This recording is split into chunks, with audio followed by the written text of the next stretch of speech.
then we're going to go ahead and do the railing. Okay. Where it slides. Now, I use 055 wire. Mm-hmm. You can use 062 if you want it tighter, or 047 if you want it looser. But I think 47 might be a little on the weak side. Oh, okay. So typically, what do you use? I would use 55. Okay. It's 055. because that's what we're using in the back. Yeah. And it gives the right amount of movement. Yeah. But still strong enough. Yeah. So we're just gonna go ahead and mark this at 1/4 inch. Mm-hmm. Okay. And bend it. Mm-hmm. You want to bend it basically at the same angle. So at the same angle we cut here, Mm-hmm. we're gonna go ahead and continue that angle out. So it's pretty much mark it there. Mm-hmm. About 1/4 inch from that mark.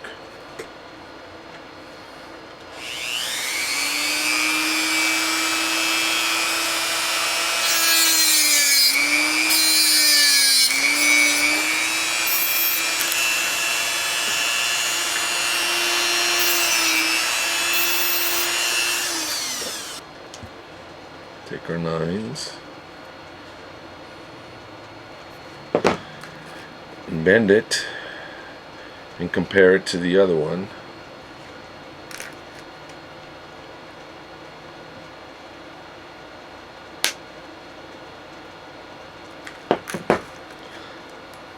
So you want the angles to be exactly the same. Okay. Okay. That way you know they're the same on both sides. Yeah. And then at this point you can go ahead and mark it. The other good thing about the 9s is if you don't want to use a Dremel all the time, you can just cut it. And then with the Dremel you just flatten it out.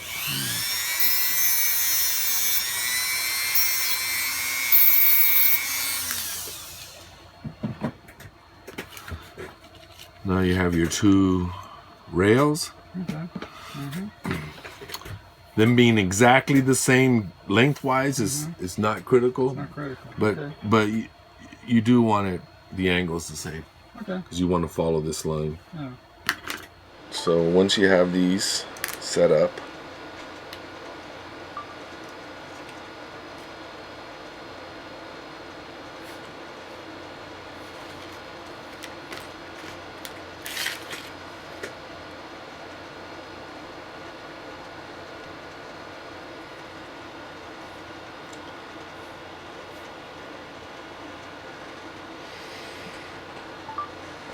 so you go ahead and line up the center line. Mm-hmm.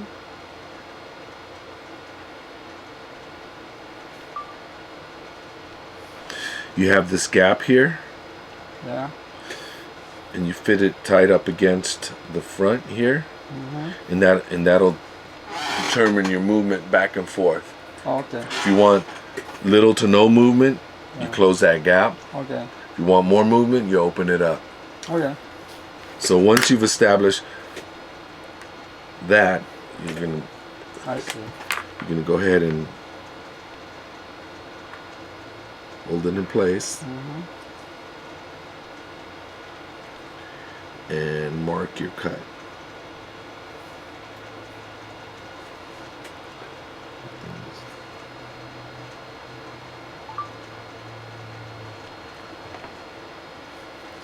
And mark your cut up front.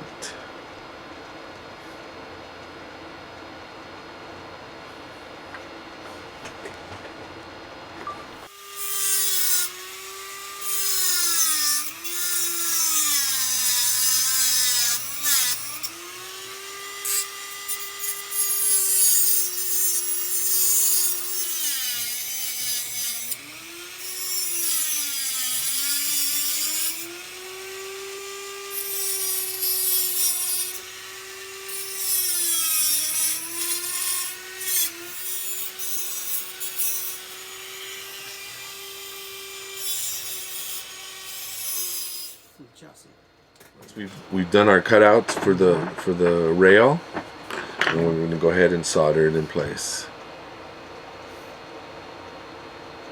Again, I'll just tack one side.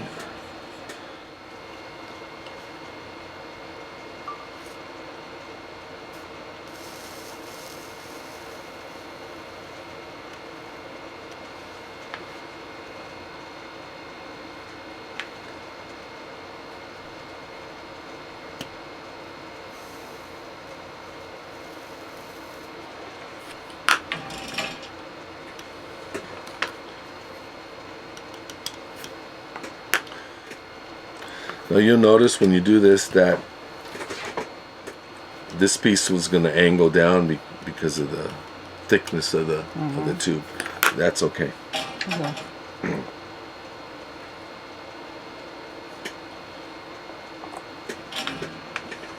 Verify that your center lines are still intact or in alignment.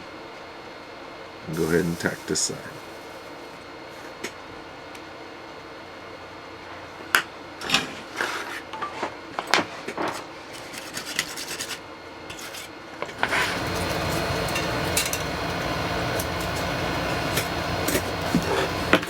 So now we open this up a little bit. Okay. Go ahead and file to the red line. And it didn't take much filing to get the clearance. Get the clearance. Okay, good.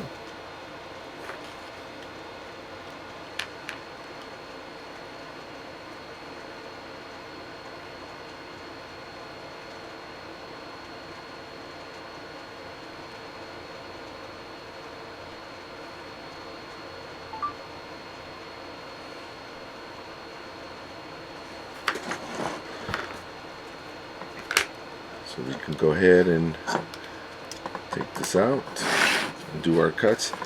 Now I do want this cut to be equal to that. So we'll just take our square.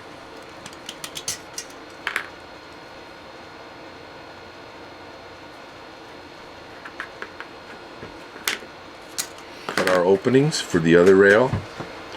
And I'll adjust this rail to fit inside of these slots, making these points equal. All right. The 420 cut off disc, as opposed to the thinner one, the 409. You use the thicker one. I think in one swipe, it pretty much makes the opening. Never use that size. This should just fit right in there, nice and flat. So let's see how this is nice in the opening, and we'll go ahead and tack it. Make sure everything's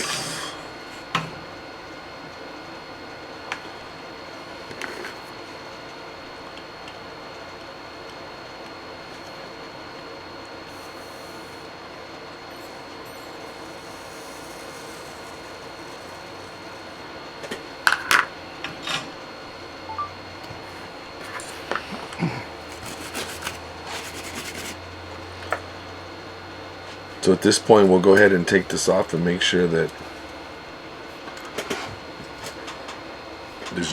there's pretty much even gap on this side and that side. It's a little tight here, but this side's nice and even. Got free movement, back and forth, side to side. There's no bind. So we're good.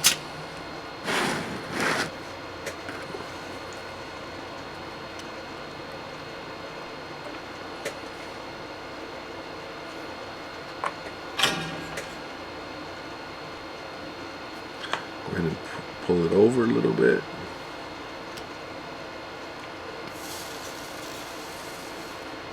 It's tacked. Go ahead and loosen this side a little bit to relieve any possible bind. I just heard it tink. Okay, again, check it. It has slight side to side movement, back and forth, and finish soldering along the.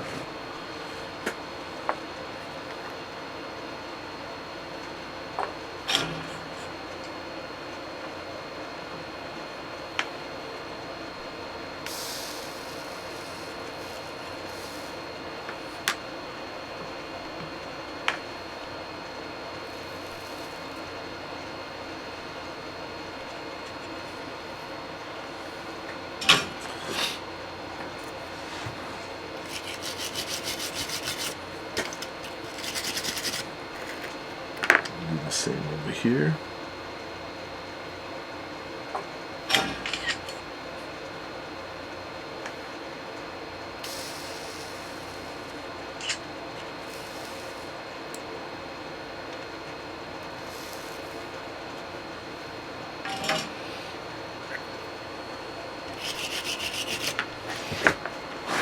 Go ahead and finish soldering these rail in.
Nice side to side movement, back and forth, no bind. And the way I check for bind, I'll shake it. And if I hear it move, I know that it's a. And there we have it. Okay. Using 063, this is where how we want it bent. This angle to be pretty much even with the other angle, and I'll show you how to get there. Yeah. Okay, so we're gonna do this by measurement. Okay. Yes, you can make a jig, but we're gonna do this one by measurement. So All right. I'll move this out. I've calculated about 1.5 inches. Oh, okay. To find out the base, the length of the base on your axle, what you're going to do is you're going to measure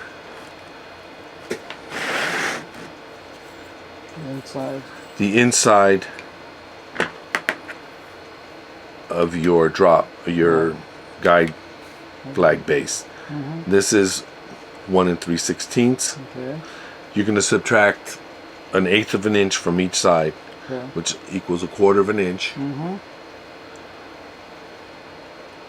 which leaves you 15/16 of an inch. Okay. So you're going to divide that 15/16 in half. All right. Okay? So you'll need to know that when you start marking your axle. Okay. We're going to go 1.5 inches. From that 1.5 inches, I know it's at 15/16, but for ease of measuring, we're going to make it 1 inch. Okay. So we'll make it a total of 1 inch.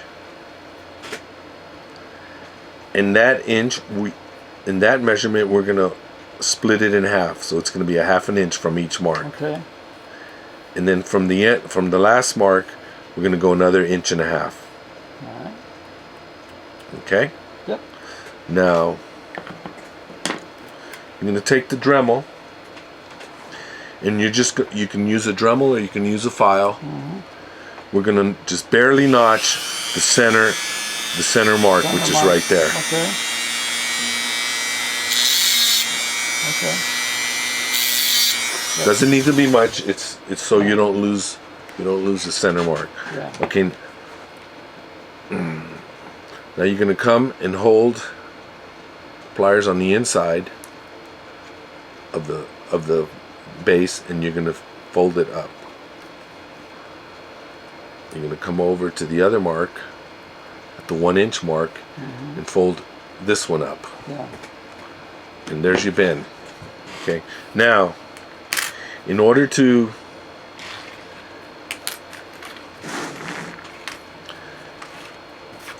get these two angles evenly, we're going to do it by measurement. You can make a jig, have an angle finder, protractor, whatever. We're going to do this one by measurement, just to show. So you're going to get a straight piece. This could be a piece of brass, anything. I just happen to have this angle. We're going to follow this. We're going to follow this line right here. What we're going to do is from the base of the bend out, we're going to mark 3/4 of an inch. Okay. And you're going to do that on both sides. Both sides.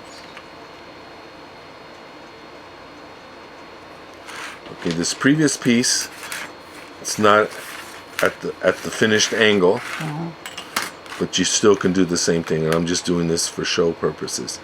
Okay. You go to the bottom of the base mark, and you're going to mark it 3/4 of an inch.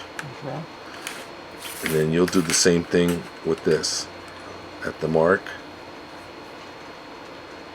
this mark, 3/4 of an inch. All right.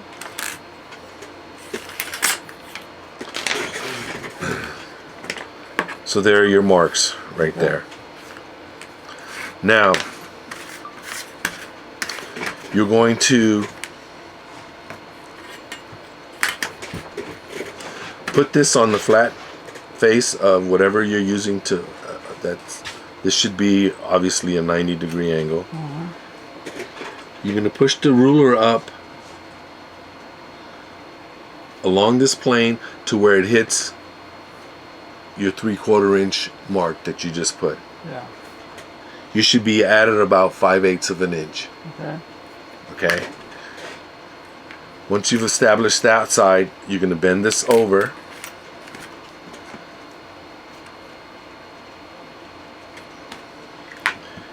And you're going to do the same thing on this side. And the ruler should meet that point along this plane at about 5/8 of an inch.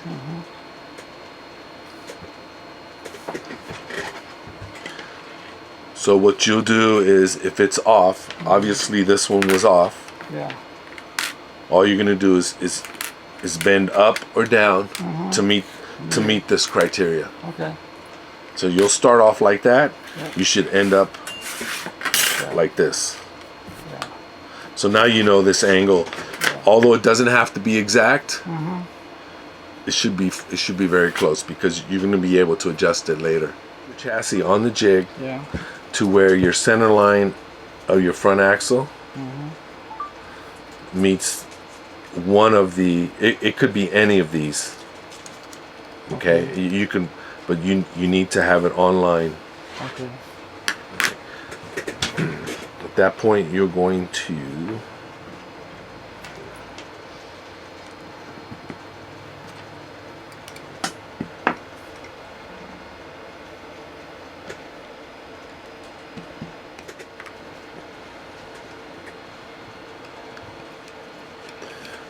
Once you find your center line, you're going to go ahead and tighten up your jig, or you can tape your chassis to the jig. so it doesn't move. Yeah. Once you've established your center lines, you're going to get the size tires, wheels that you're going to use. In this case, these are just stock 950s. Those are Pro-Track. Pro-Track Hard 950s. fronts.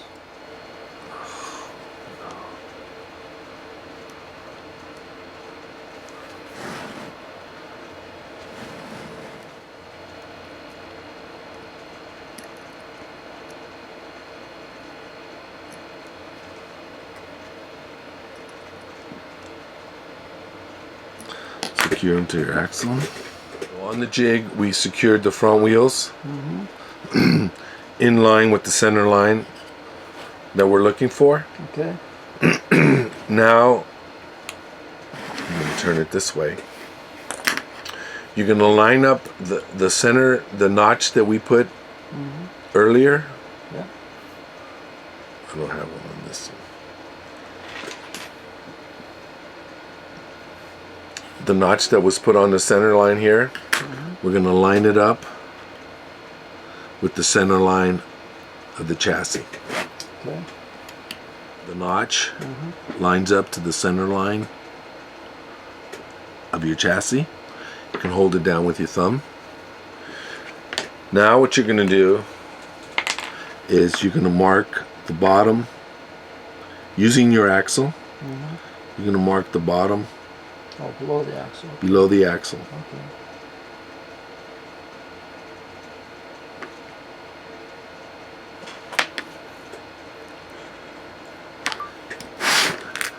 So you'll notice that you have a mark here and you have a mark there. Okay.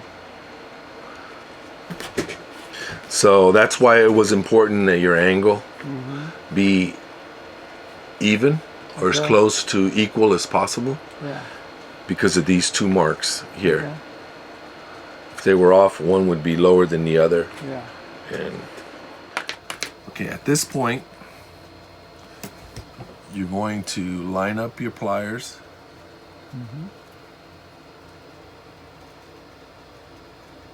To the end of the mark, Okay. to where your mark is inside of the ply. Okay. The bend is going to make up a little bit of the space. I know you're marking it below the axle, but when you make the bend, it's going to move the center line of that axle up, and it should equal almost center of the axle here. So you once you try to line it up, so when you bend it, it sits as flat as possible. Yeah.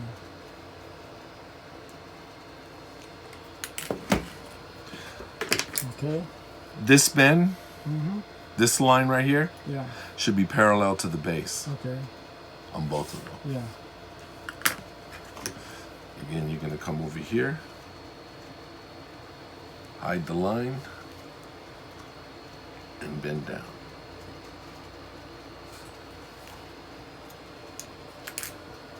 Okay.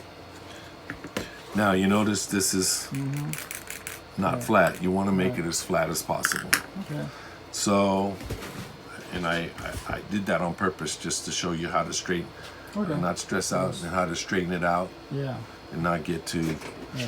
You just we're going to bring it over to the vise, Okay. All and right. then with your pliers, you just tweak it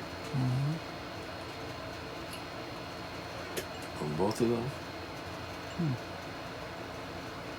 until they're flat. Okay. And you can do that again Yeah. once it's on the slot. Once it's set up, you'll be able to adjust it, Yeah. but you want it as flat as possible. Okay. Hey. 2 lanes, you can make them 1 inch long, 3/32 half inch. Okay. The length of them is not critical. It's not critical. Right. Okay. All right. So now we're done with this surface.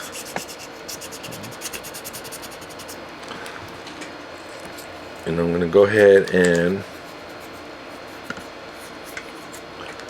pre-tin the base.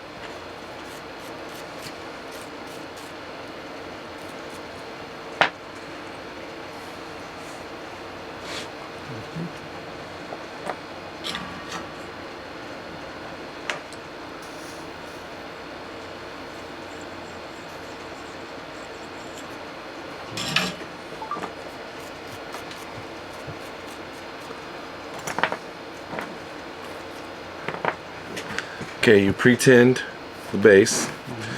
You can still see the notch, Yeah. which is why we notched it, as opposed to just putting a mark on it. So now you're going to sleeve the axle.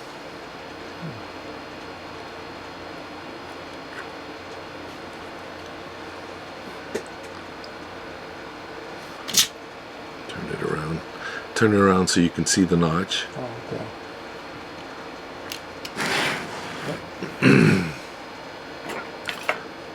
You're going to take your wheels off of the straight axle. And you can use these wheels to hold up your axle.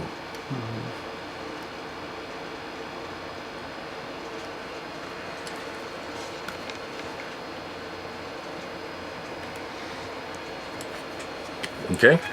Okay. So now you're set. Now what you want to do is you take your little notch and you line it up to center. Okay. So you're close. Yeah. Now, if you look at it and it's not hitting on the ground on the base Yeah. as much as you would like to, Yeah. all you need to do is bend these angles up and over, Yeah.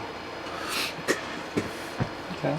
or you can almost do this without the wheels.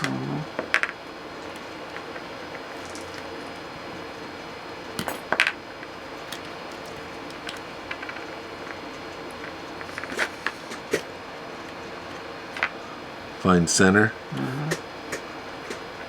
Hold it in place. We know we're lined up with the we're lined up with the center line. Yeah. So all you have to do now is just come here and solder this in place. Yeah. So I'm gonna go ahead and put the wheels back on. Okay. On an axle that is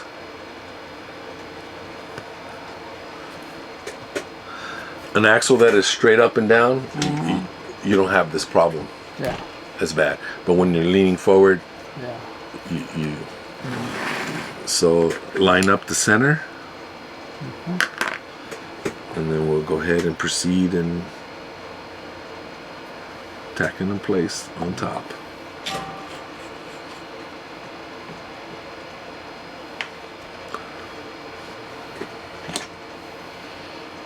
You can actually put the X-Acto knife in the notch, and then you can actually control. Yeah. You can control back and forth, Yeah. in and out, but you can align that up to the center line.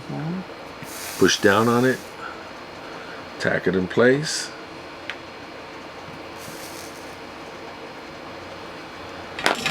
And you're pretty much done. And there you have it.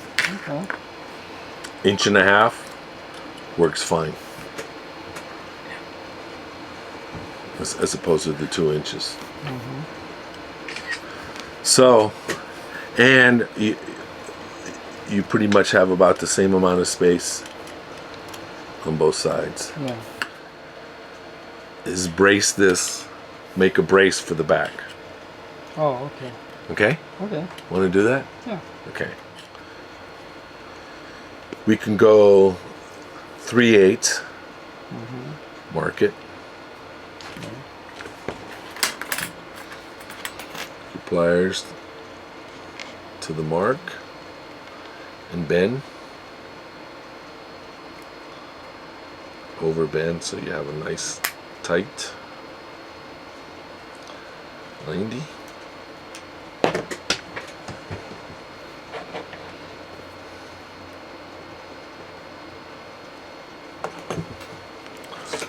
Okay, again we're going to do the inside bend trick. Okay. So here's your first L. It's a little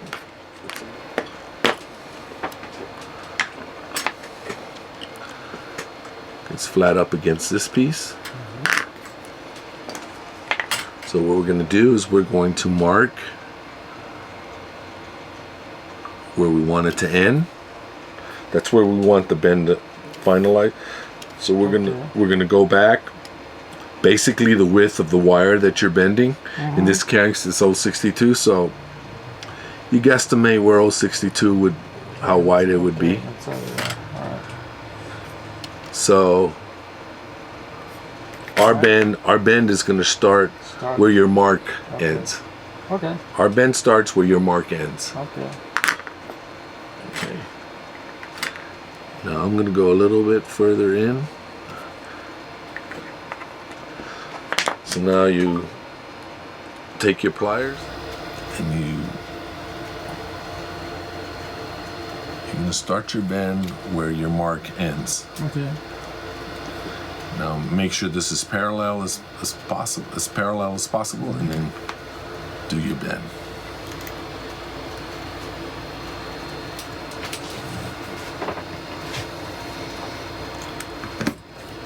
Okay.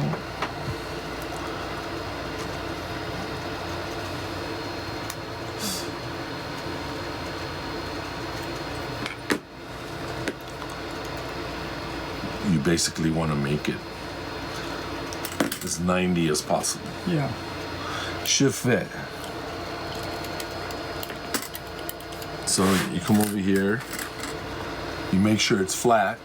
If it isn't flat, you just tweak it. Okay. Now. Yeah. When you leave it with the long wire, it's easier to Yeah. and then you're gonna come from the that's 3/8. So you're gonna come from the inside here. Mark 3/8. And you're gonna cut it.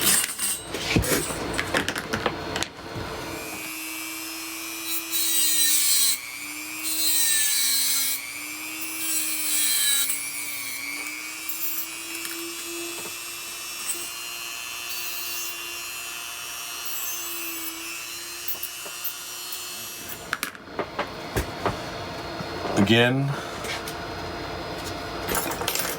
we are going to go ahead and double check and make sure that it fits inside, and pretty much does. Now, if you're a little off, not by much, and you're just a little off, what you can do, this is almost perfect, tight. Yeah. But if it was just a tad too wide, you could just come here and flatten the sides Yeah. on each side evenly. Okay. Yeah. I didn't need to do that, but I did, and until it fits. But you want to take off the same amount on each side so it stays centered. All right. Okay, so to make the soldering easier, we're just going to go ahead and pre-tin it.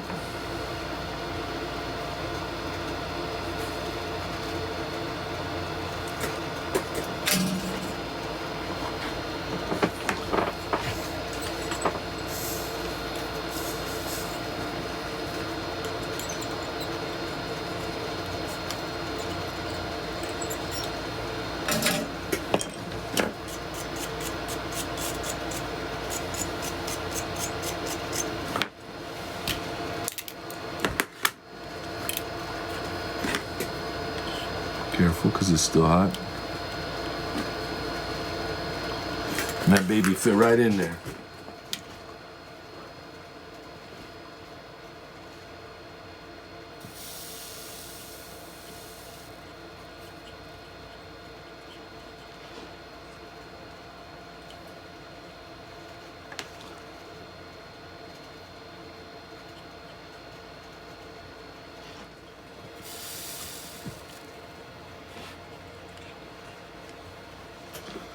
See how that one's secured, and then you can come to the center.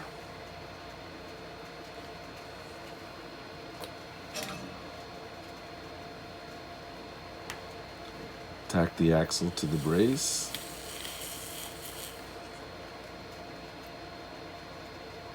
And then the brace to the chassis, probably in the corner.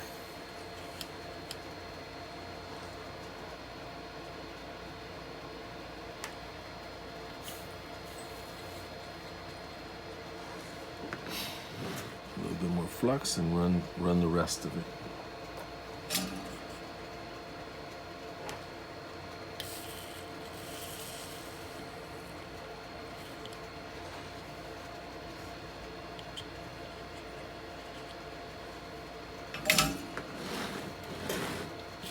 Clean it up. And there you have your brace. From here to there. Yeah. Okay. I haven't. Okay. And there you have it. So now we're going to go ahead and sleeve the axles.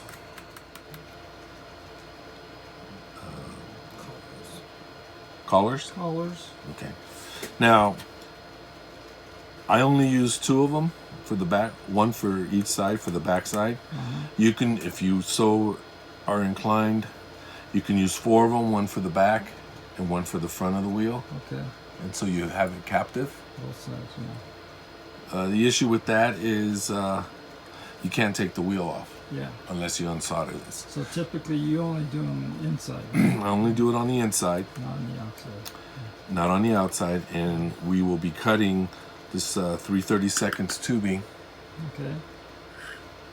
to make a rolling surface, and then a cap on the outside to hold it in place. Now, kind of explain your independent fronts are so different from anything I've seen because you're using 063 piano wire for the axle, Correct. and then you end up sleeving the wheel. It fits over tubing, Over the tubing, the which sleeve. fits over the axle. Correct. But all the modifications are going to be done on the axle. Yeah. That way, if you have to change wheels, change diameters, or whatever it changes, you don't have to modify the wheels at all. Yeah. Okay. I really like the beauty of this is you can remove the wheels at any time. Right. You can adjust the width of the wheels as well. Exactly. The width of the entire front end. Correct. Which is, Correct. You know, you But- just can't do that with a regular slider Right. on the wheels. I'm sorry, the Put collars. The collars on. Okay. With the fat side towards the tire, towards the outside. The flat side.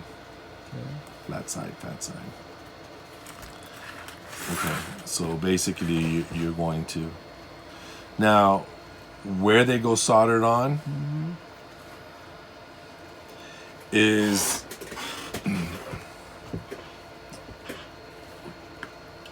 really, you can put it all the way to the end. You could bring it out as far as the wheel, Width of the wheel. the width of the wheel allows you. Yeah.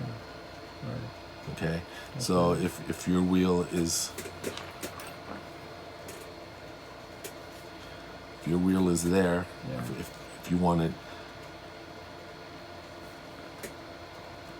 your collar can go anywhere from this point all the way back out.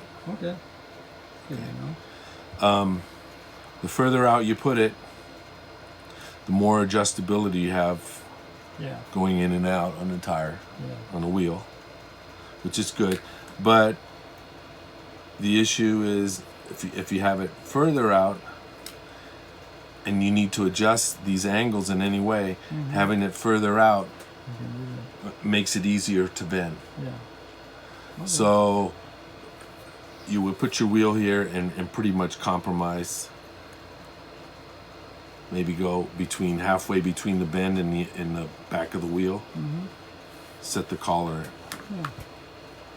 And set up the surface for the front wheels. What you'll need is 063 collars. Collars. Okay. Now, I only use 2 of them for the back, 1 for each side for the back side. You can, if you so are inclined, you can use 4 of them, 1 for the back and 1 for the front of the wheel. Okay. And so you have it captive.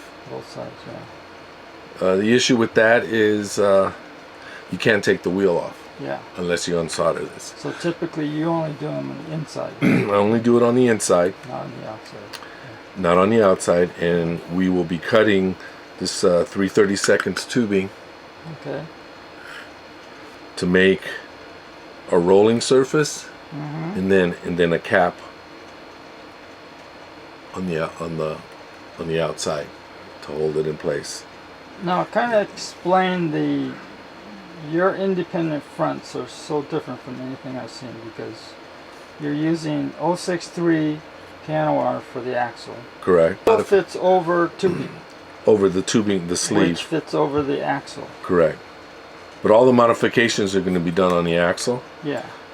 That way, if you have to change wheels, change diameters, or whatever it changes, you don't have to modify the wheels at all. You can remove the wheels at any time. Right. You can adjust the width of the wheels as well. Exactly. The width of the entire front end. Correct. Which is, Correct. You know, you just can't do that with a regular when you solder Right. on the wheels. So we're going to put the sleeves on, So you put or the each- collars. I'm sorry, the put collars, The collars on. Okay. with the fat side towards the tire, towards the outside. The flat side. Okay. Flat side, fat side. Okay, so basically you're going to, now where they go soldered on, you can put it all the way to the end. You could bring it out as far as the wheel, Width of the wheel. the width of the wheel allows you. Yeah. Right. Okay, so if your wheel is, there, Yeah. if your collar can go anywhere from this point all the way back out. Okay. Good Okay. to know.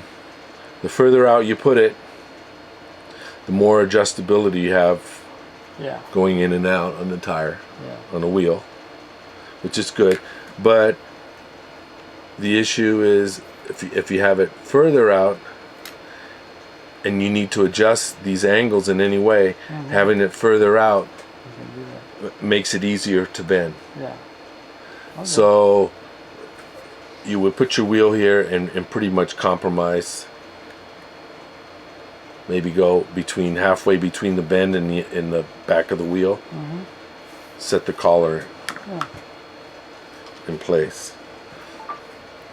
Let's just say right at the bend, we want it about 1/4 of an inch from the bend, Okay. because you kind of want the collar the same on both sides. Yeah. So you would just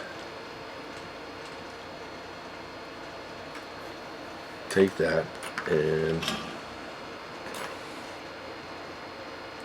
you don't want too much solder. Just takes a little bit to hold it in place. Yeah. Okay? And we'll do the same thing on this side. Okay. About 1/4 of an inch from the bend. All right. Go ahead and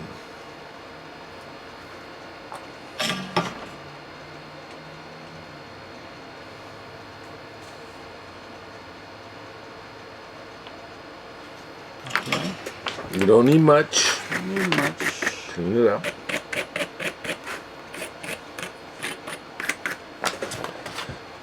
And you're set. All right. Now we're going to cut the axle to length. Oh, okay. For starters, you can cut it the same width of the chassis. If you go here and just mark it.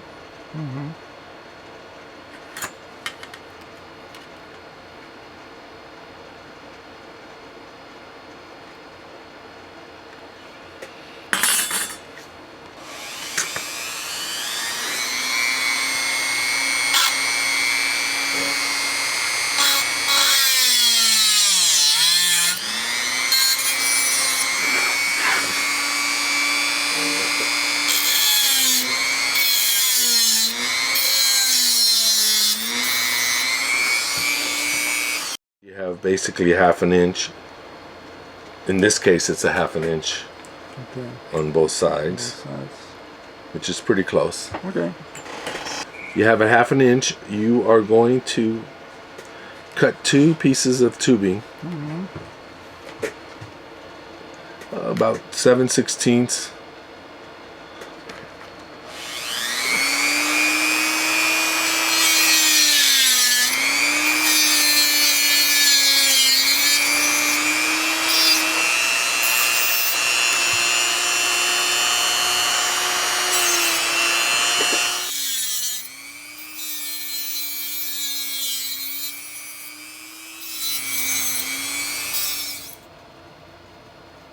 To our desired position.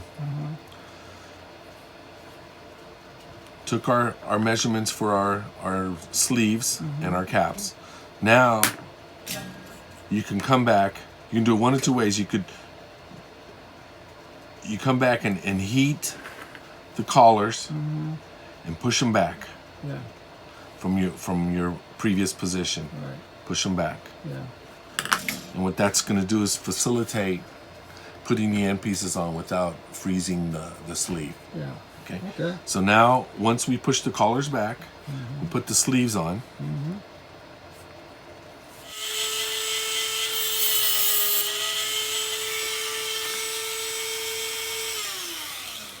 Or you can cut it down and then bend it off. So you're going to end up with a little piece like that. A little tiny piece. Yes, very tiny. Very tiny.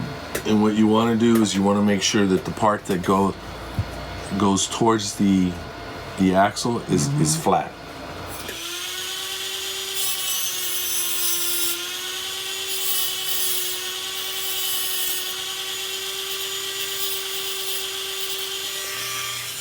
Okay. Okay. We'll solder, release the collars and push them back, and put the sleeves on, and then put our end caps on Okay. both sides. All right. Now we know the end caps don't need to go any further in than the edge of the cap. Yeah. So very carefully, this is extremely important. We're going to put a little bit of solder. A little bit of flux at the very tip. Okay. You don't want a lot. We don't want it to flow. And when you get the soldering iron with a little bit of solder, not much, A little bit of solder. we're going to hold the sleeve from moving Okay.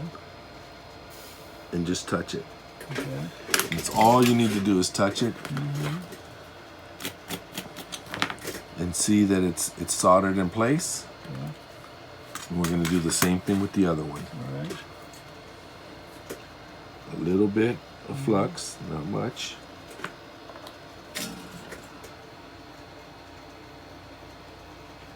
A little bit of solder, and we're going to hold the piece in place so it doesn't move.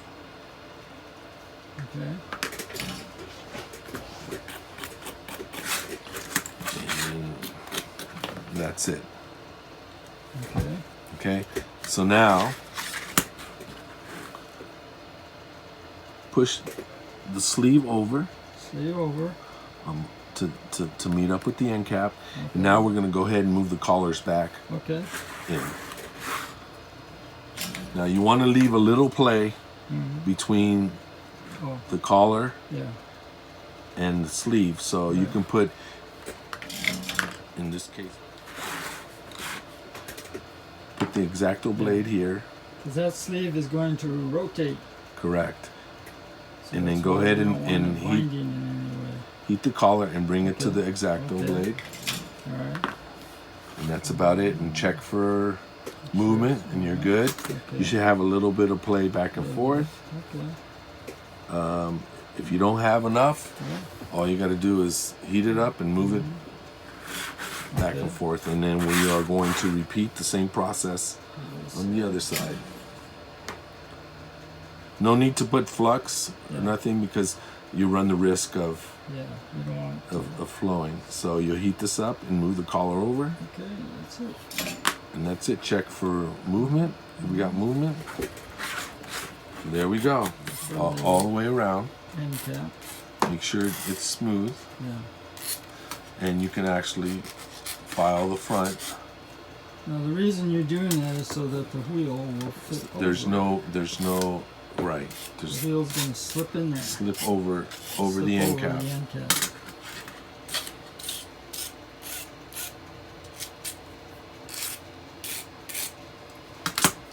Doesn't have to be a lot. Mm-hmm. You're gonna take the wheel, and it should. Oh, I have to do the sleeve that we put Yeah. over the axle. Right.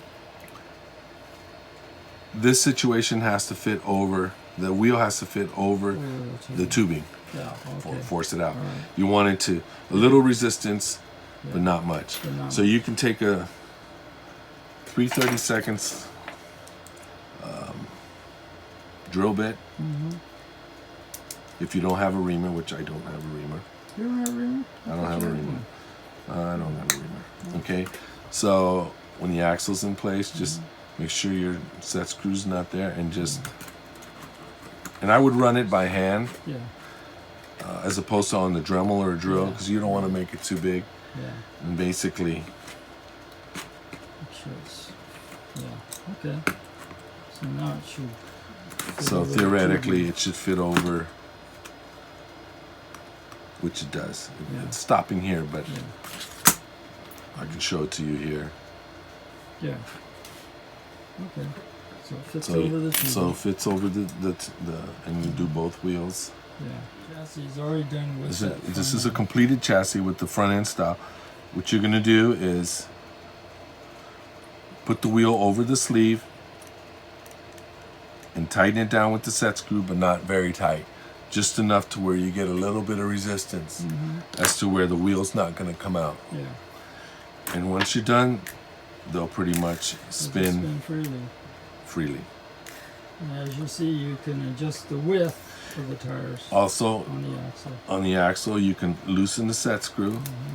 If you have a wider body or you want more traction, you just push the wheel out, Yeah.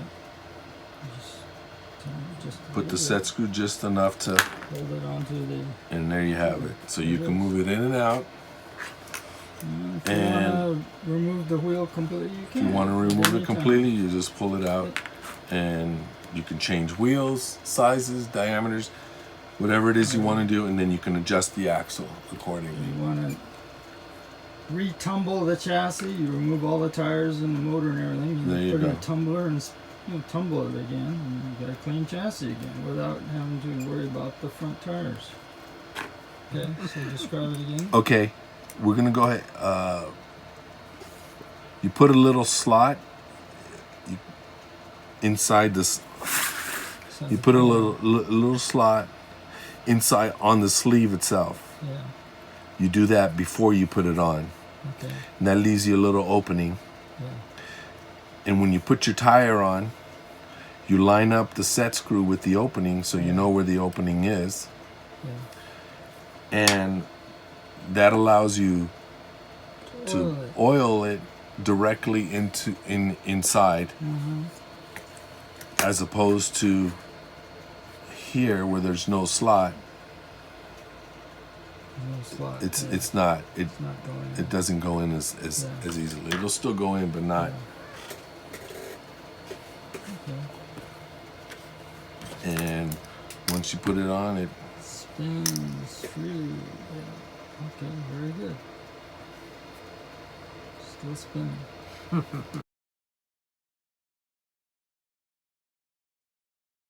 the wheel cutouts. Wheel cutouts.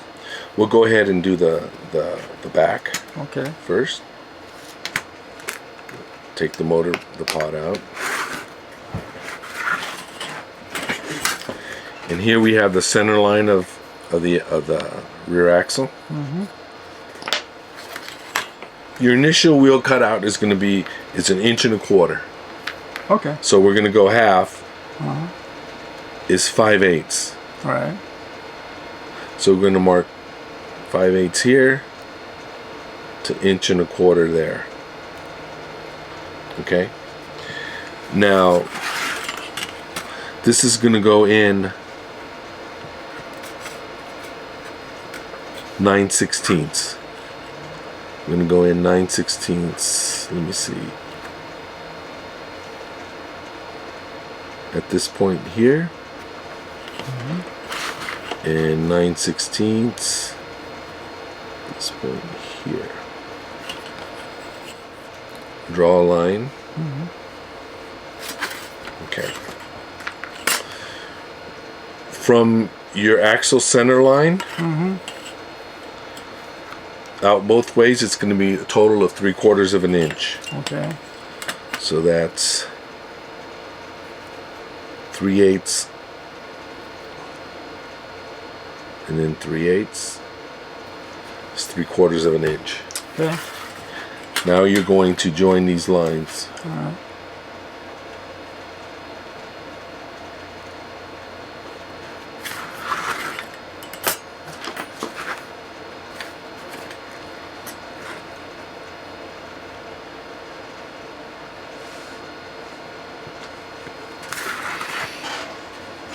Okay.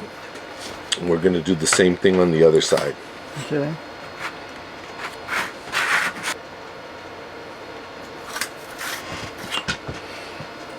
So now you're going to cut this out. Okay. 1.25 inches. So that's 5/8.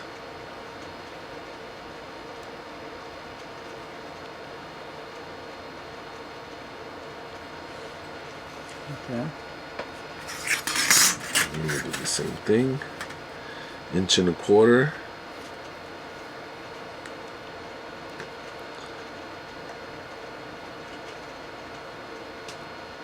It's 5/8.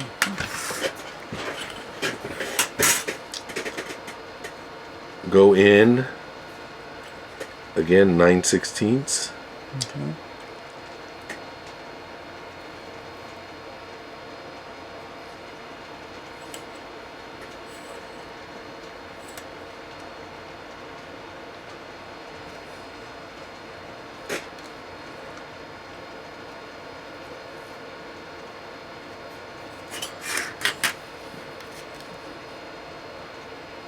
Draw a line between the two marks.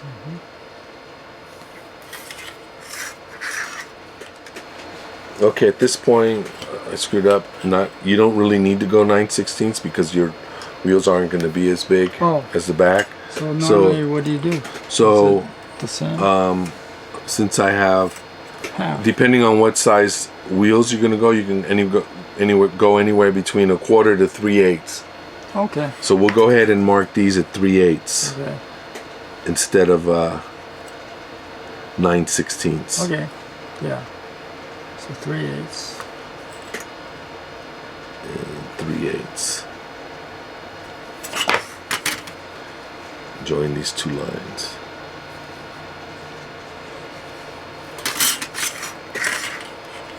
Okay, so at this line, again, we're going to go 3/4 of an inch, so it's 3/8,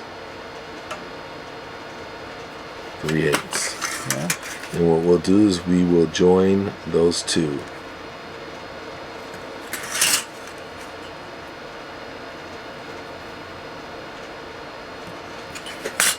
So this is what we're going to cut out.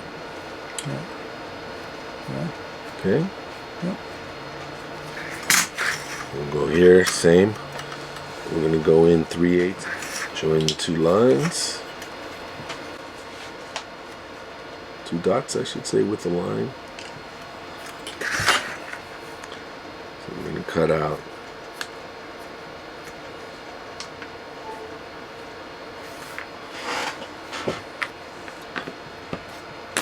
Okay, so there we have the cutouts for the front tires, Okay. front wheels, and cut out for the back. All right. So I'm going to go ahead and cut out the front ones first. That way I can show the tire. Okay.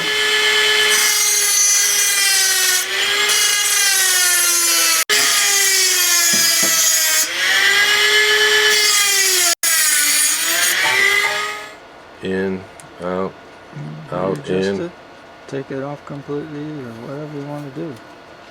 Just Pretty cool. There you go.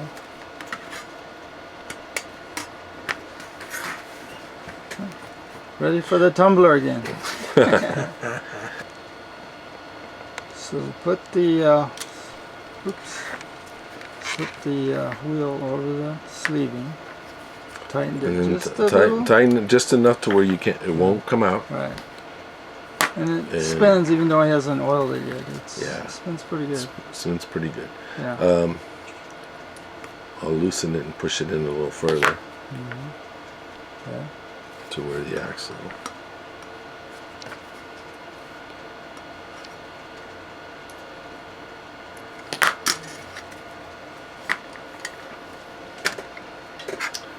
Put a little oil and see if I had the.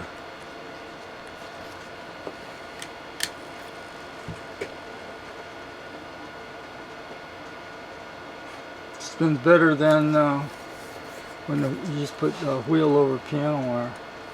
Yeah. Spins better. There we go. This one fit on that side. And your front wheels will not make that noise when you hit the brakes on your car like some of them do. They make that funny sound.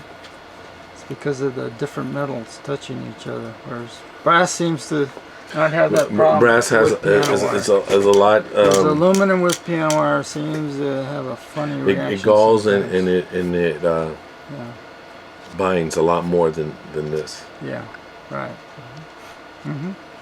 Very good. Kind of random. Okay, so we're preparing a piano wire brace. Because once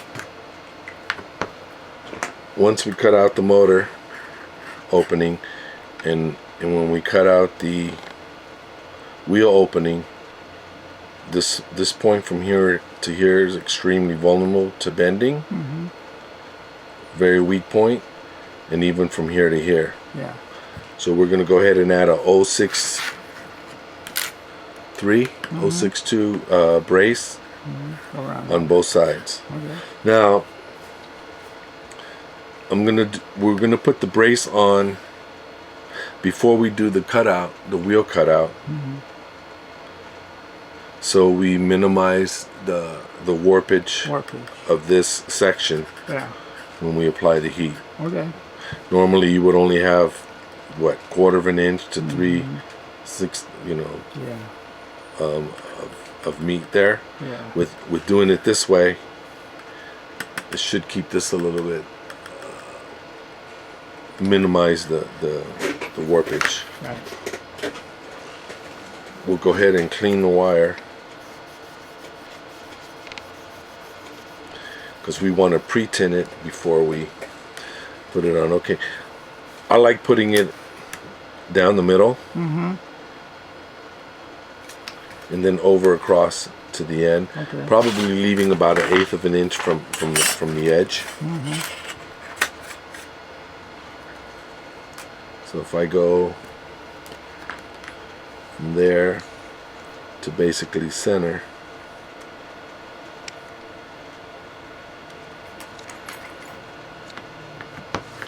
go ahead and take that measurement.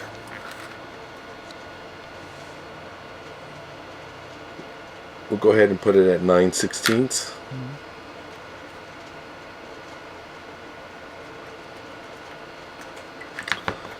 So when we bend the other side, we know to bend it at 9/16 also, so they'll both be equal. Okay.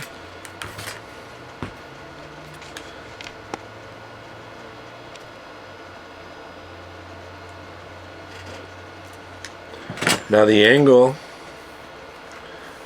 will be run parallel to the wheel cutout Okay. from center and equal distance. Equal distance from the cutout here to here to here to here, so we can bring it in. Okay. Okay. So we'll go ahead and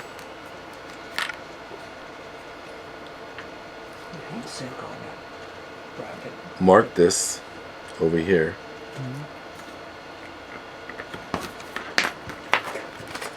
Go ahead and cut it.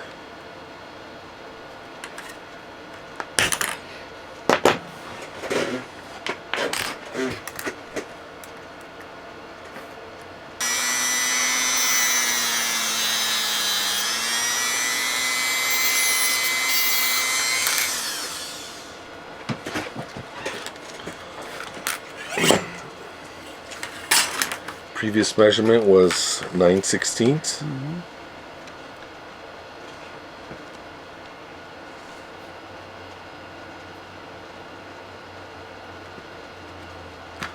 Mark it 9/16.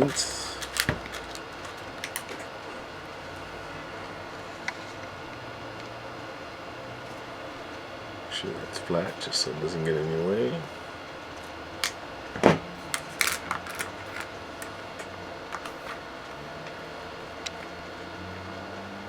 It's about right.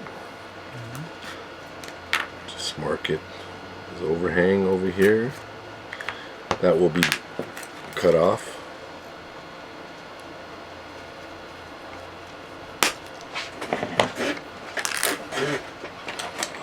Get your trusty little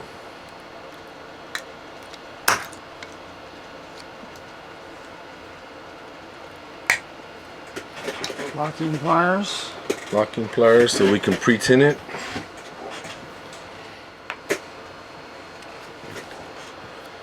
Okay, once it's set up, basically I set them up in the center of this opening Okay. and about the same distance from here to there. Yeah. All right. Or at least try to line up the angle with this point, Yeah. this being the weakest point. Okay.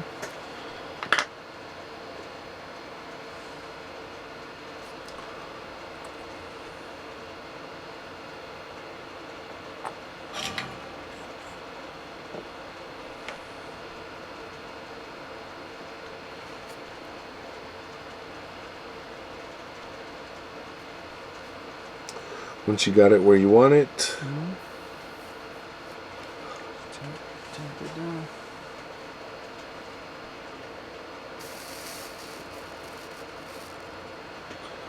tack it down. Make sure it's straight. Do the same with the other side. Okay. And try to make them, even if it's not exactly the same distance, but try to make both of them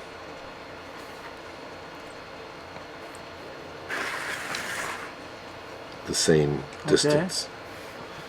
All right. Basically from here to here, you can eyeball it, measure it, Yeah. and and this cut is parallel to this. Once you've established that, go ahead and secure it,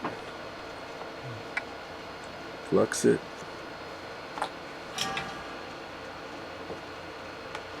and tack it.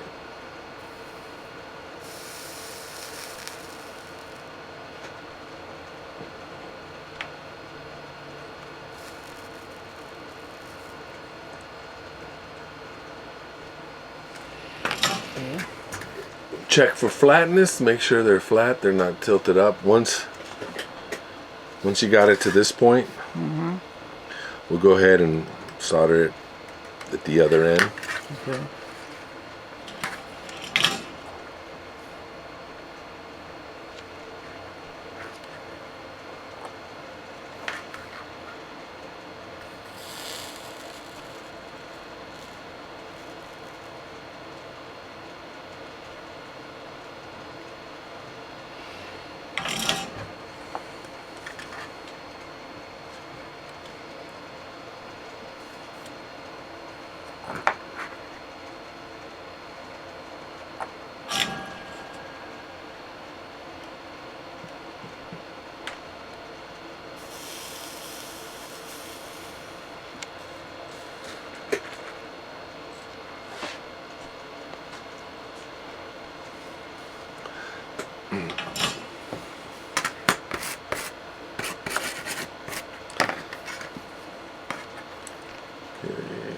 Everything's still good, so now we can just load up on the solder.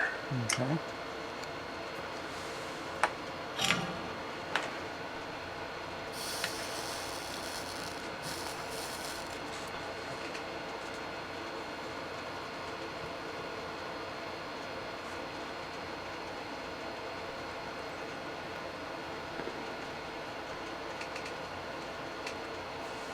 There you go.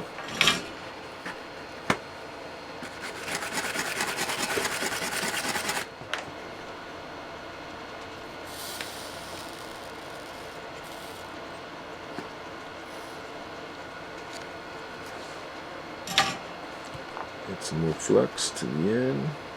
So you don't use a 100-watt iron for any of this? I have no this.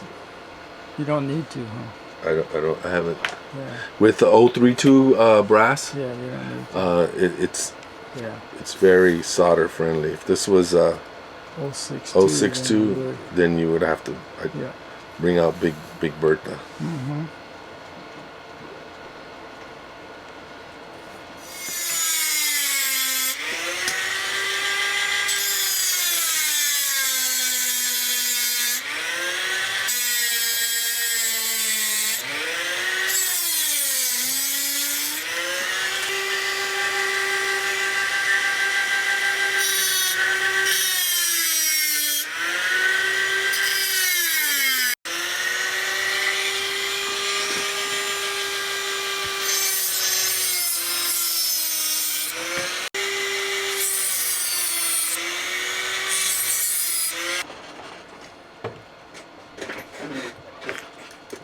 So now we have our cutouts.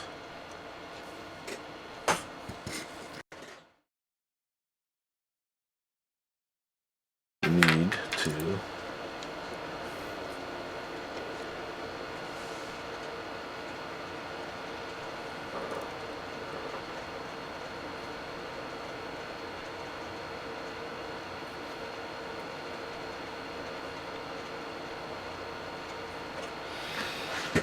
okay, so we can go ahead and measure this distance from here parallel to this line. Mm-hmm. It's 5/8, Okay. and we're going to subtract an eighth, so basically the bend is going to be half an inch. Okay. We'll go ahead and mark inside.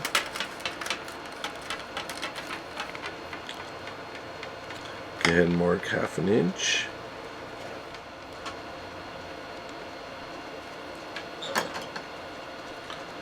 Your bend, and you can. I got lucky. Look at that, one bend.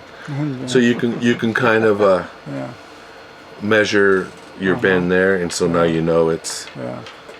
And so you can just overflow it. Mm-hmm.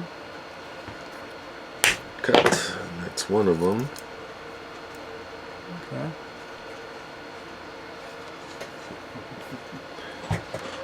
So take the front. I like to butt it up against and go ahead and make it the same distance again from here to here, or as close as you can. Yeah. Mm-hmm. Once you got it where you want it, you can hold it with both hands. You'll be okay. And we're just going to tack it. Tack it in place. And measure. Too far over, so just. Oh God, throw it away. I did that one on purpose. Oh yeah. I don't want it. In order to bend it out, you could, instead of grabbing it and bending, you can just grab the corner and squeeze, and you have a little bit more control. Okay, so we're good there. We're good there. There to there, some more or less. So we'll go ahead again and pre-tin it.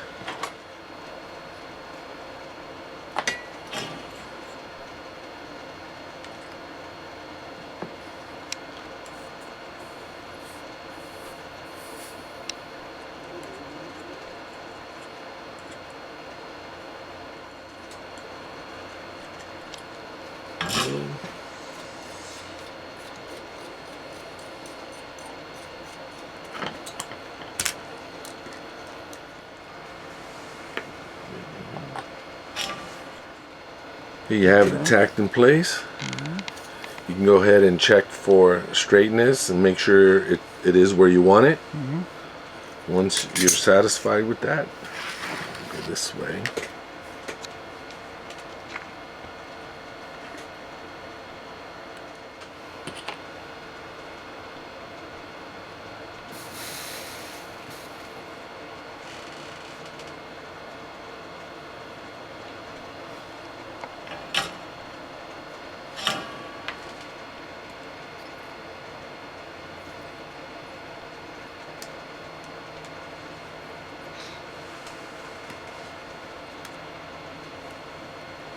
Go.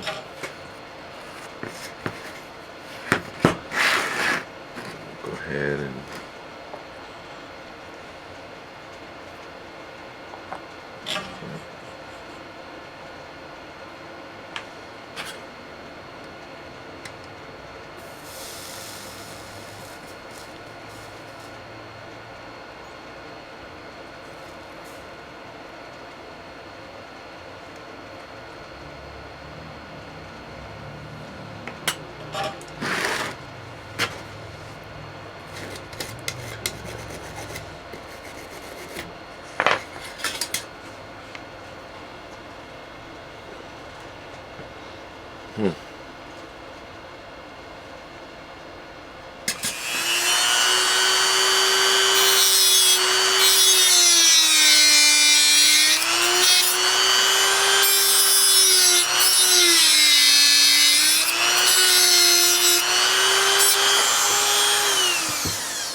We have a roller.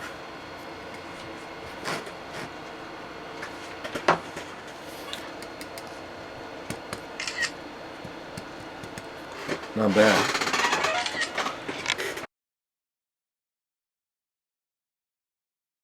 Today's session is basically on mounting the body to the chassis, and we're going to demonstrate two different options on how to mount the body. One is going to be the pin tube, which is pretty standard, and then we're also going to do a tab and slot setup,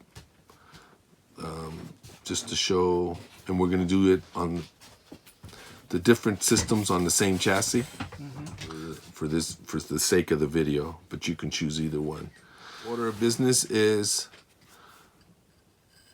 soldering a channel or a L angle to the chassis.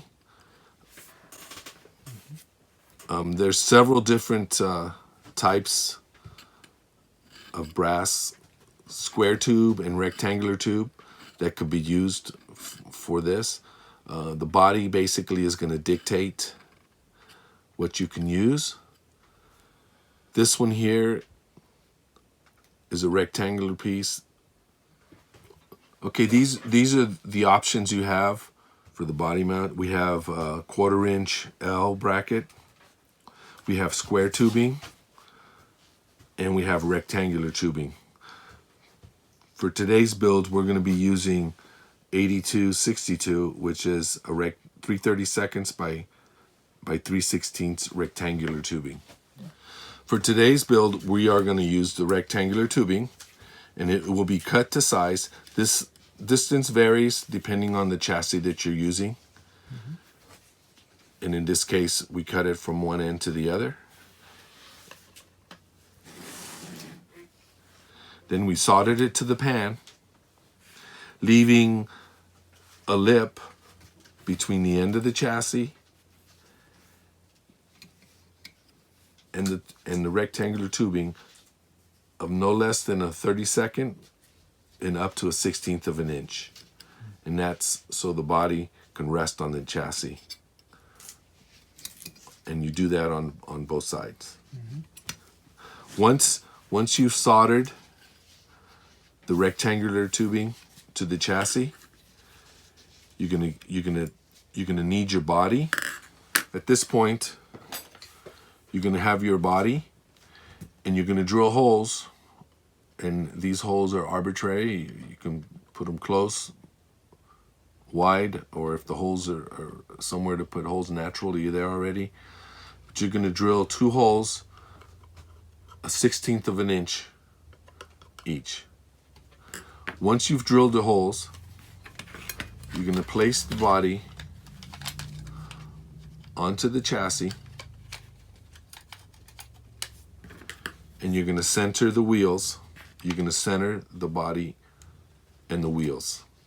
Once you've determined center point rear and center point front, you're going to take a fine, ultra fine point Sharpie or a pencil, and you're going to mark the tubing. You're going to mark in the hole on the tubing. Once you've marked it, you can set the body aside. Now you're going to come back and you're going to drill 1/16 inch in the tubing going straight through on those marks. Once you've drilled that,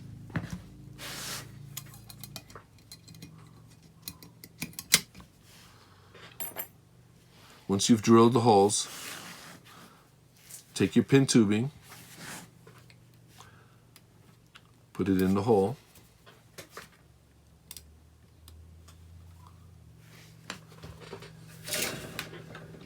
and then what you're going to do is you're going to solder in place. I usually leave about 3/16 of overhang towards the inside, but that can vary. That's your choice. Once it's soldered in place, you're going to do both front and rear.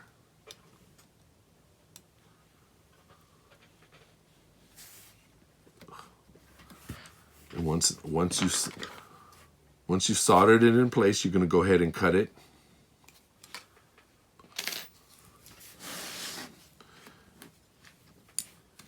And this will be your final results. Cut the protruding piece. Basically, I cut it to flush with the body.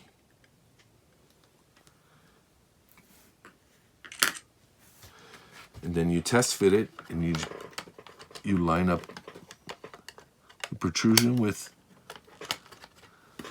the holes in the body, and this is what you're going to end up with. We will, once I'm done with the other system, we'll come back and I'll show you how to make clips to hold the body in place. Okay, the next system for mounting the body is what I call a tab and slot. And it's going to require you, again, whichever tubing of choice. I used the rectangular piece, and you're going to go ahead and cut a piece between as long as you wish in between the 2 braces, and solder it in place just as you did the pins. And this is, you're going to end up with a setup like that, and again leaving a lip of 1/32 to a 1/16 of an inch so the body can rest on it. Okay, once it's soldered in place, you're going to go ahead and mark a line, and the width of the slot that you're going to make is, again, arbitrary. I'm going to make a 1-inch slot to fit basically in the center of this tubing. You're going to go ahead and mark it with the Sharpie pen for your cut. Okay, as you can see, I went ahead and marked a line on the tubing that I'm going to be cutting a slot into. I'll be using the Dremel 420 as opposed to the 409 cutting wheel. It's a little bit thicker, and it'll allow you to make this cut one time only as opposed to having to adjust it. I went ahead and made this slot 1 inch long. Again, that distance can vary depending on your body. Okay, on the body, I do need to show you a prerequisite on the body for using this system. On slab side bodies, it makes this system much easier. You have to make sure that this area in here where you're going to glue the tab is flat and clean. So your tab is going to be glued to that surface nice and flat. Other body configurations are going to require you to use a different type of tubing, but that's all based on what type of body you use. In this case, the GTPs, most GTPs and all Porsches lend themselves very nicely to this system, and just about any slab side body is going to work. Okay, on the mark that you put on your tubing, you're going to go ahead and take your Dremel and you're going to cut on that line. Try to make it as parallel and perpendicular to the tubing as possible. And cut on the front side and cut on the back side at equal length. For this particular tab and slot setup, I'm using the styrene plastic, 1/4 inch. But you can also use the brass, of the same size. You're going to glue it to the body. You're going to glue it to the body side, so either one will work. The advantage of brass is it won't break or split. But if it does, in plastic, has a greater tendency to break on a hard crash, but it's a lot easier to replace. And on the plastic, I went ahead and cut 1 inch piece to fit in my slot. And then for this build, I'm going to be using just regular styrene glue for the initial setup of the tab. So you're going to go ahead and take this tab and put it in the slot. Okay, once you place the tab in the slot, you're going to go ahead and run some styrene glue on the outside. Which glue is that? Is it Testors? This is a Testors plastic cement. Okay. You can use any styrene plastic glue. And put a liberal amount on it.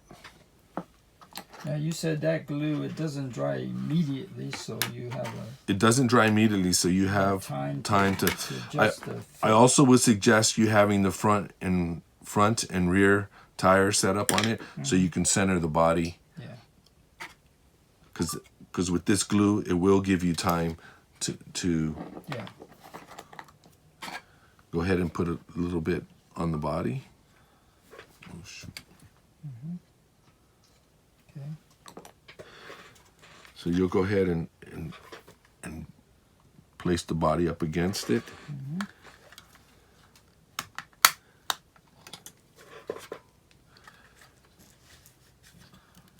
And it gives you time to move around to center the body. In your case, you'll be having the tires on front and rear, so you can center it. In my case, I already had the holes. And with this system, you're not going to need these holes.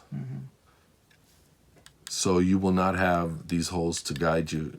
It'll be strictly center line of rear and front tires. Just hold it there and let it set for a little bit. Make sure that the body is resting on the chassis here. Just push it in and give it a minute till it hardens up. Once you've adjusted, as you can see, I can move it around. Okay. And just let it set until the tab is glued to the side of the body. Okay, now that we glued the tab in the slot and it's dried enough for a while, we're going to go ahead and take the body off. And the way you do that is simply pull the body out.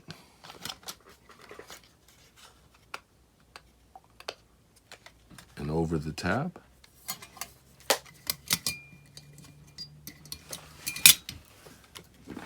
And this is what you're going to have set up, and you can, at this point, you can limit the back and forth movement of the body on the chassis by making the tab fit a little bit tighter into the slot.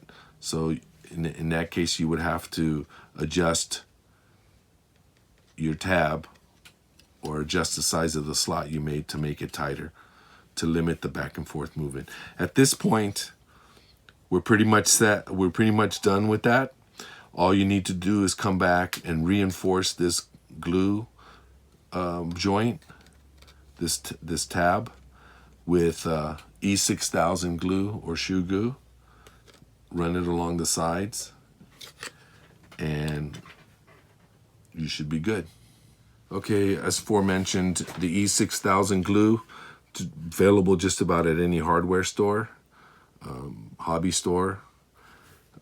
I'd highly recommend the one with the finer tip, and you just can go ahead and place the glue on the outside, the perimeter of the tab.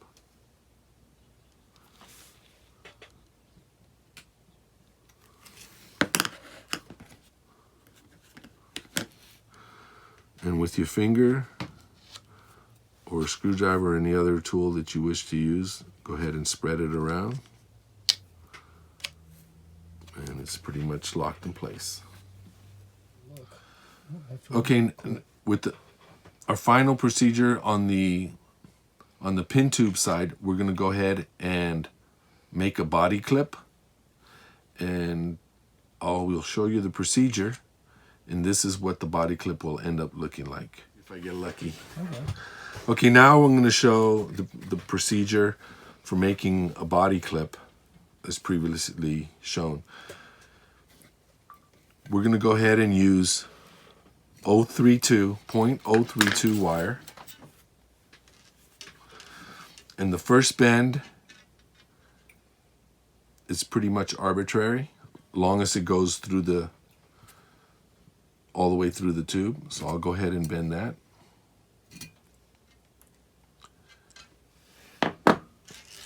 Making a 90-degree bend. At this point, I'm going to go ahead and put it in the tube. Now here's the tricky part. You're going to have it in the tube and the wire laying across over to the other tube. Now you're going to mark the wire at the very end of the hole closest to the other tube. And that's where your bend is going to occur. And you should line up just about right. So you're going to go ahead and take a Sharpie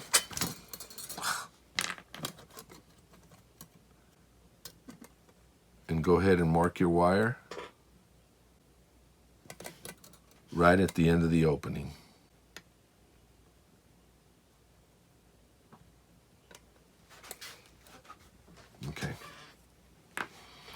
Okay, once we've marked where we're going to bend, go ahead and take the wire off, out, and we're going to find our mark.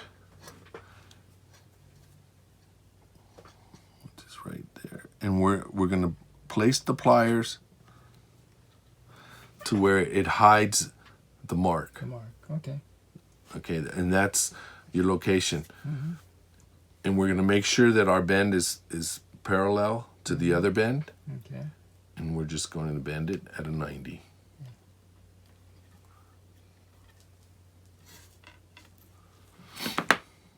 Now before you cut this, just think, before you cut the length of wire off, we're going to go ahead and test fit it, because if it comes up short or long, we can go ahead and straighten this bend out and redo it, adjusting whether we're going to make this point from here to here longer or this point from here to here shorter. Okay.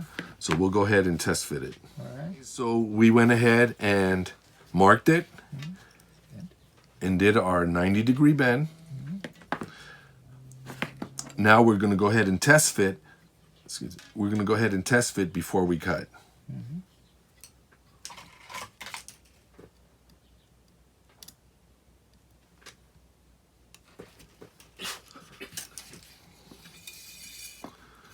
I'm going to bring it all the way in.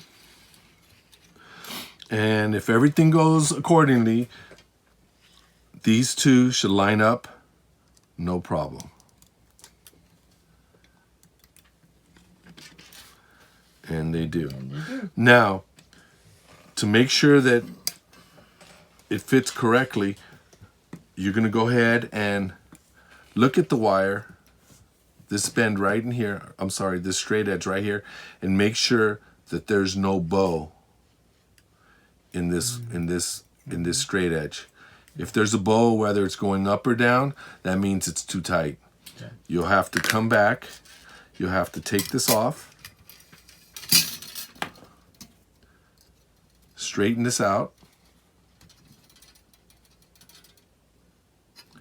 And if it's too short, you'll move the pliers to make it longer. Or if it's too long, you'll adjust the pliers to make the bend shorter. Okay. Again, I will. Okay. An 032 wire is good for at least 1 or 2 adjustments. At this point, go ahead and cut the wire.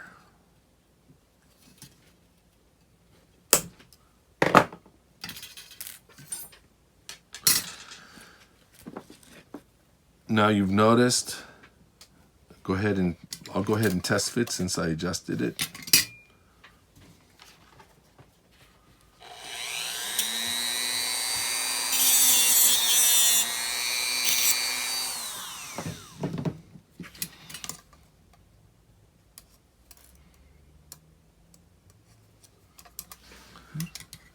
Okay, so we have it in place. After you make any necessary adjustments, again, recheck it and make sure that there's no bind on the body clip. Now you'll notice that I left one side longer than the other. And basically that is so you can start one side first, and while it's in, then you can adjust the other side. If you make them both at the same length, and then it's harder to do both of them at the same time than fit the clip in the pin tube, both of them at the same time as opposed to one at a time. So once you're in, again, this distance from here to here is arbitrary. Distance from here to here, I like to leave it at least protruding. At this point, you can come and get your pliers and put a bend.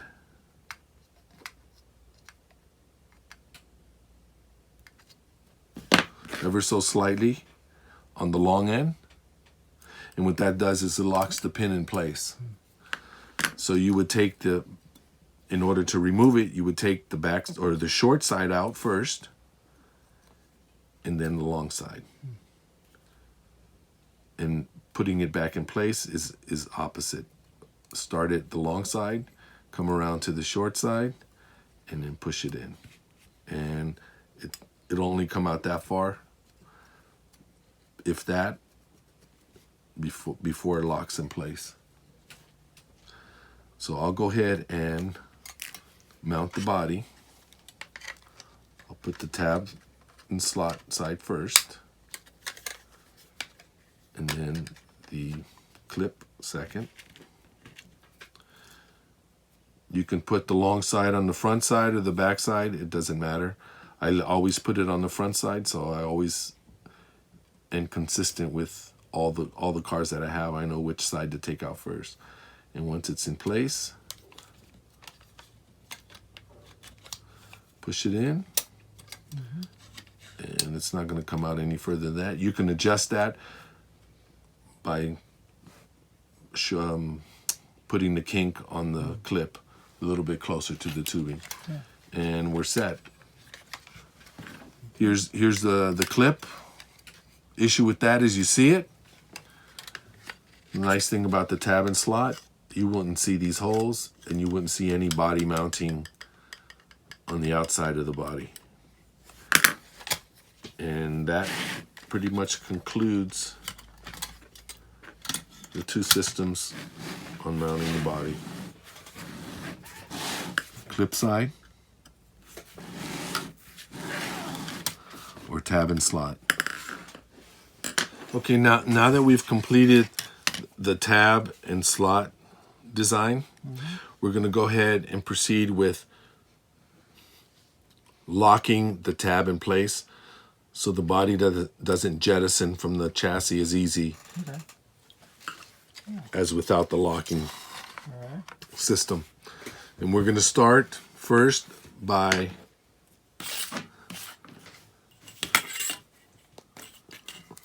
marking a line in the center of the opening, which is at about 1/2 inch.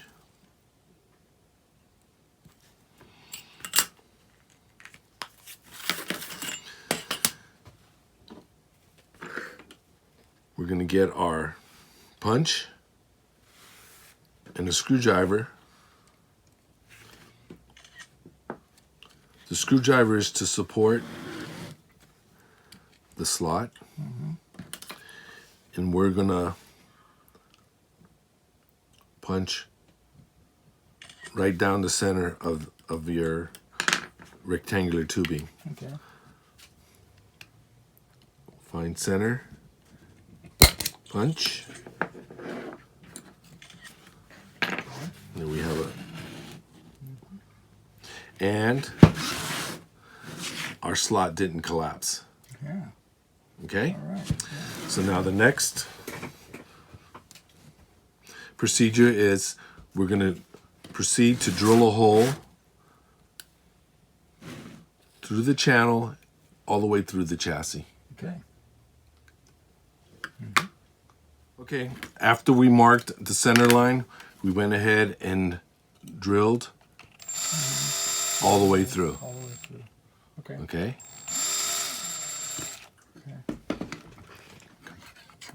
Okay, after we drill a hole all the way through, we're going to proceed to put the body back on the chassis. So we have the tab and slot. Fits inside. Okay. Body's locked in place. Determine your center. With the wheels on, you can determine your center line. Get a hand drill, the same size bit, goes in the hole.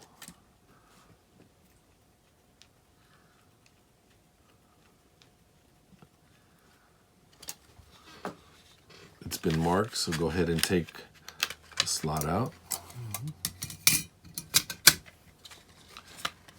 Now we have the beginning of the hole is right here. Okay. So we can go ahead and finish drilling.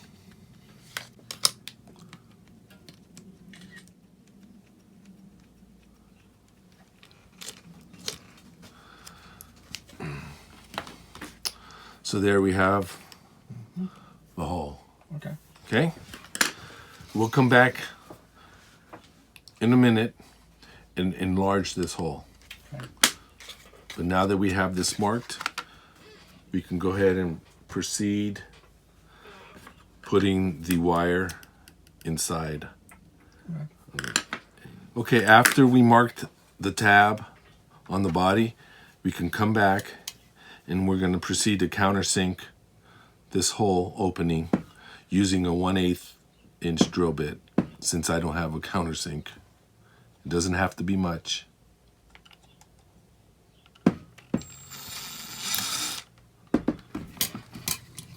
That's it. Okay. And there we have our countersink. All right. Okay, I used a 032 wire, cut a little piece and put it in the 2 holes, and then we're going to solder this in place. Okay.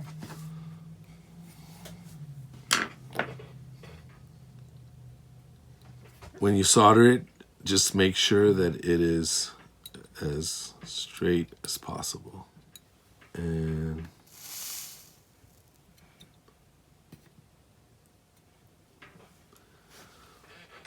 tack it in place on the top.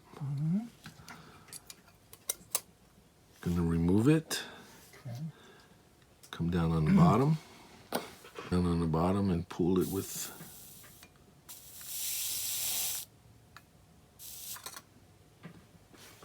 cut.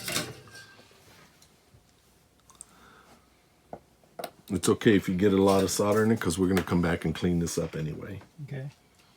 So we're just trying to pull the solder inside the...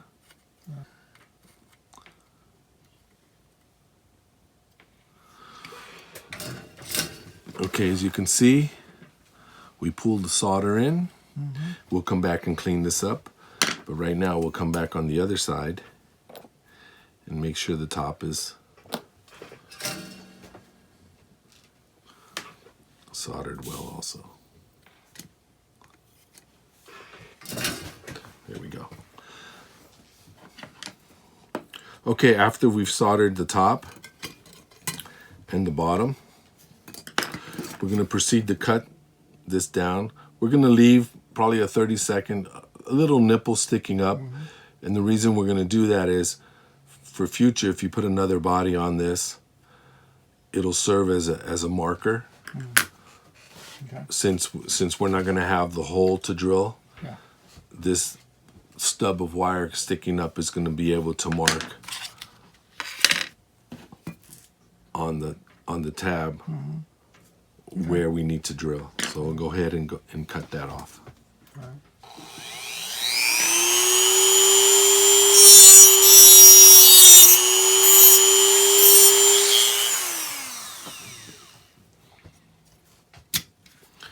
So now that that's in place, we're going to go ahead and enlarge this hole and make our slot. Okay. Okay, we're going to go ahead and enlarge this hole to a 5/64. You can go 1/16, which is what this is, or a 5/64, a little bit bigger.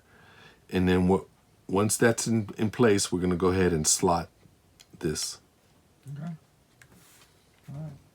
Okay, after we've enlarged the hole, we're going to go ahead and cut a slot on this marked line.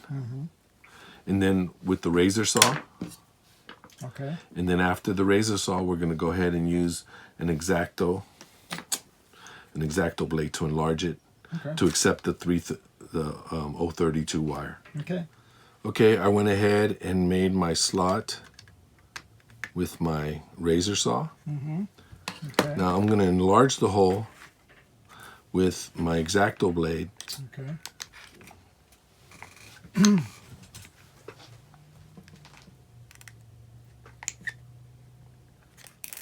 I went ahead and enlarged the slot with an X-Acto knife to accept 032 wire to slide in and out relatively easy.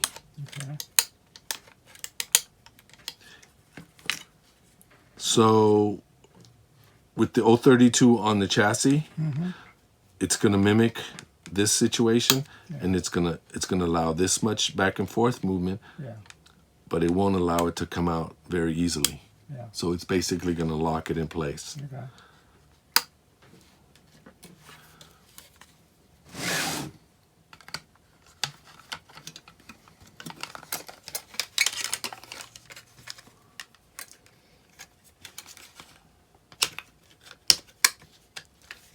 And there you go.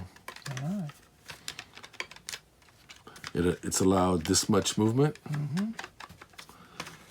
You can't pull it out. Yeah. Pushing it backwards, you can't pull it out. Pushing it forward, it won't come out. But when you find center, it comes out. Okay, very good.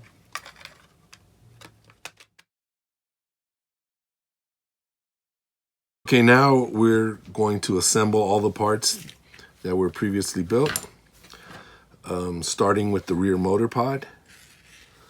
Okay. We'll go ahead and put it in this receptacles in the back. The wire coming through the hole. What size wire is that? This wire is 047. 047, okay. And you could push it through. And that locks our rear motor. We'll go ahead and proceed with the guide. Go ahead and put the tabs in place. Then we'll go ahead and put the brushes.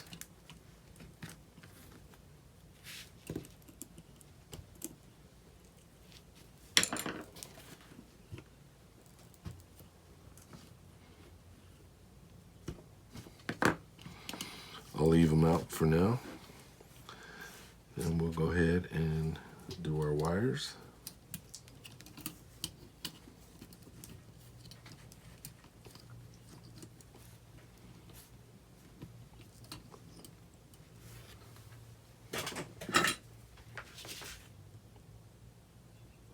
Yeah. Never use acid flux for that. Right. Because the acid over time will eat through the wire and it will break free. I see some wing racers that always have issues with it and they don't realize they're probably using acid flux instead of rosin flux.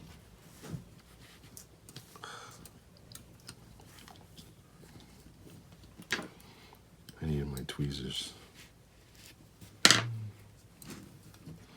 When I wrap it, although I didn't do it on this side, I did it wrong, but the wrap I always bring underneath. Underneath, yeah. To lock it in place. Yeah, underneath.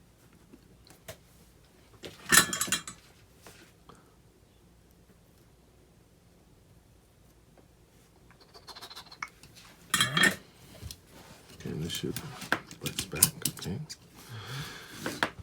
That's that. Now we're going to go ahead and put the front tires on.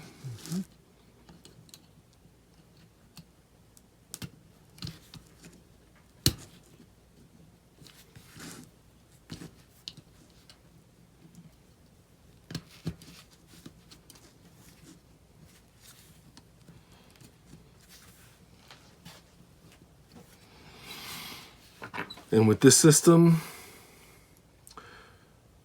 as previously noted, you do not have to tighten the set screw very hard to hold it in place. Just a little snug. Adjust it. You can adjust it in and out as needed. Make sure they roll freely. Go ahead and the pickup brushes down and forward, flatten them out to your adjustment. And there we go. Now we'll go ahead and mount the body. We'll go ahead and put the slot. We'll go ahead and put the tab and slot in first side. The tab and slot side in first. Bring it over the pins, lock them in, get our clip, long side in the front, short side in the back. And we have movement. The guide responds to center. Front moves too. The front moves back and forth, sideways, and up and down. And we're ready to go. We're ready to win.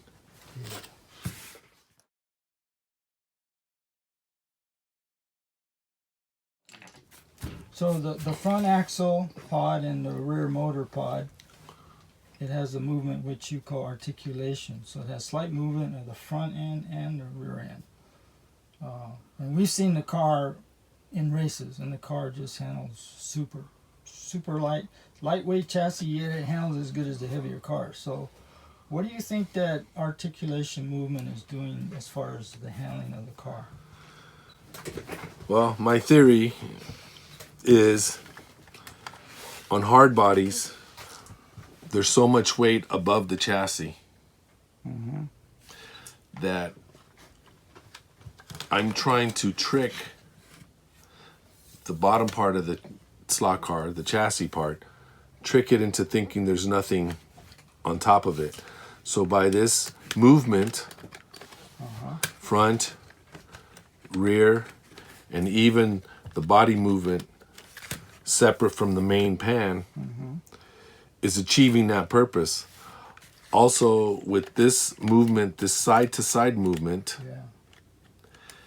it allows the car to move ever so slightly back and forth without affecting the guide in the slot up to a certain point. Up to a certain point. And that helps in keeping the car on the track. And most of the time, by the time the car figures out that it's supposed to be tipping, it's already coming out of that situation into another situation. But this movement is allowing it to correct itself. Yeah, I agree with that. And I've made many. I've been refining this design, and I've found that this design pretty much always ends up in a great handling car. And I've had them weigh from 150 grams up to 190 grams, depending on the body and the size. And they all handle pretty much the same. See, that 150 to 190 range, I noticed that it's typically 30 to 40, well, 30 to 50 grams lighter in weight than the other types of chassis designs. Yeah. And yet you end up with a car that handles just as good as the heavier cars. I'm going to go ahead and weigh this. I'm not sure how much it weighs.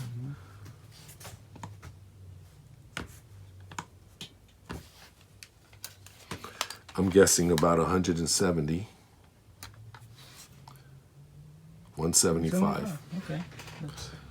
That's definitely lighter weight than the typical GTP hard bodies that we race. Some of the guys, their cars weigh over 200 grams. So, yeah, very good. And there are areas on this build that actually can be lightened, i.e. the rear motor pod is pretty basic. I could probably take 2 grams of weight off of that. The body, this particular body weighs about 25, 26 grams, which is kind of where you want to be. Yeah. This is a relatively big car. Coming in at 175 is actually pretty good. Yeah.